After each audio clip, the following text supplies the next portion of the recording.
Señal directa. Nunca esperamos que durara tanto la falta de justicia en el caso Ayotzinapa, pero llegamos al 8º aniversario de la trágica noche de Iguala, donde una operación represiva estatal criminal desapareció a 43 normalistas y asesinó a 6 personas, y todavía no hay justicia. Ayotzinapa no es solo una geografía y un calendario en la larga lista de masacres y violencia del Estado contra los de abajo. Es también un punto de quiebre en la época de barbarie que los mexicanos vivimos desde 2016, cuando el Estado desató una guerra contra la población con el pretexto del combate al crimen organizado. La masacre de Iguala el 26 y 27 de septiembre de 2014 es un punto de quiebre porque desató la indignación de millones de personas en México y en varios países del mundo. La trágica noche de Iguala no fue otro hecho represivo más. Se trató de un operativo de gran envergadura, como pudieron documentar los integrantes del Grupo Interdisciplinario de Expertos Independientes, el GIEI, desde 2015. De la reconstrucción de hechos, recolección de testimonios y visitas en campo, los expertos del GIEI encontraron que los ataques contra los normalistas incluyeron 9 escenarios y episodios de violencia diferentes, en los cuales murieron 6 personas, entre ellas 2 normalistas que fueron ejecutados con disparos a quemarropa y otro más torturado y después asesinado, Julio César Mondragón. Además de los 43 desaparecidos, otras cerca de 120 personas sufrieron ataques contra sus vidas por ser objeto de disparos. Casi 40 de esas personas resultaron heridas, algunas de ellas de extrema gravedad. Además de que un grupo de 14 normalistas fue perseguido.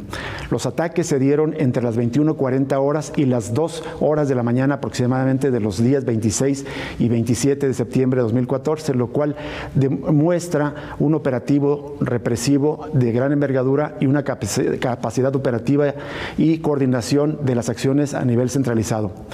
Al detenerse en el análisis y causas posibles de los ataques de los expertos del GIEI, llamaron la atención sobre los siguientes puntos: la masividad del ataque, que produjo 180 víctimas directas, 6 ejecutados, 40 heridos, 43 desaparecidos, en total 700 familiares directos con impactos. En el informe del GIEI se confirmó la presencia de agentes del Estado en distintos escenarios. Hubo un escenario de vigilancia permanente, por lo que no había confusión de quiénes eran los normalistas. Se documentó no solo la agresión de policías municipales, sino también de la ministerial, y está documentada la intervención de agentes del Ejército. Una de las consecuencias de la masacre de Iguala y las movilizaciones políticas en solidaridad con los normalistas de Ayotzinapa es que reveló que en México existe una guerra informal funcional al actual ciclo de acumulación de capital por despojo, que el consenso liberal nombra como crisis de derechos humanos, crisis de seguridad pública o Estado fallido. Aunque oficialmente no se le llame guerra, no hay otro país en el mundo, salvo los que tengan conflictos armados convencionales ante otro Estado o una guerra civil, que tenga el número de muertos, heridos, desplazados, desaparecidos que tiene México. Algunas lecturas de lo ocurrido en Iguala en 2014 sostienen que esta masacre revela la disfuncionalidad de las policías, la corrupción de los gobiernos locales, y ambas como expresiones de un Estado fallido. Pero lamentablemente esto que se mira como fracaso de un modelo de Estado es un éxito para un modelo de control y reorganización del territorio y de las poblaciones. La violencia, el terror, la desaparición y muerte para quien se opone al despojo de territorios se impusieron como una constante desde hace tiempo. La violencia parece caótica, indescifrable, pero todo indica que la violencia, la represión y el estado de excepción sirven para propiciar el despojo, la desterritorialización y la explotación. Es una violencia funcional al capitalismo de acumulación por despojo en esta fase del capitalismo mexicano.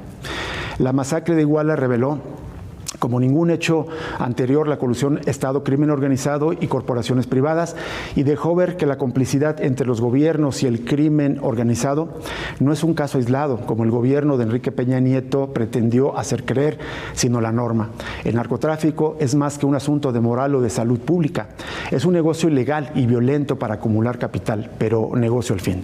De modo que el narcotráfico y los otros negocios ilegales para la acumulación de capital no solo sirven a la economía informal, traspasar los circuitos de lavado de dinero, sino que son esenciales para el funcionamiento regular de la política profesional.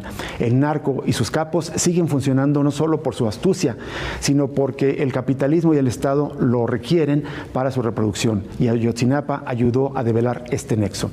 El narcotráfico es uno de los grandes negocios de México y no funciona sin la protección que brinda el poder político. A su vez, las bandas de narcotráfico se han convertido en piezas fundamentales para infligir temor y terror en poblaciones cuyos territorios se quiere despojar.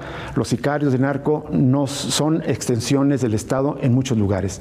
Son piezas de la maquinaria de la acumulación por despojo que se impone en México. A los desaparecidos de Ayotzinapa no los desapareció una presidenta del DIF, fue el Estado.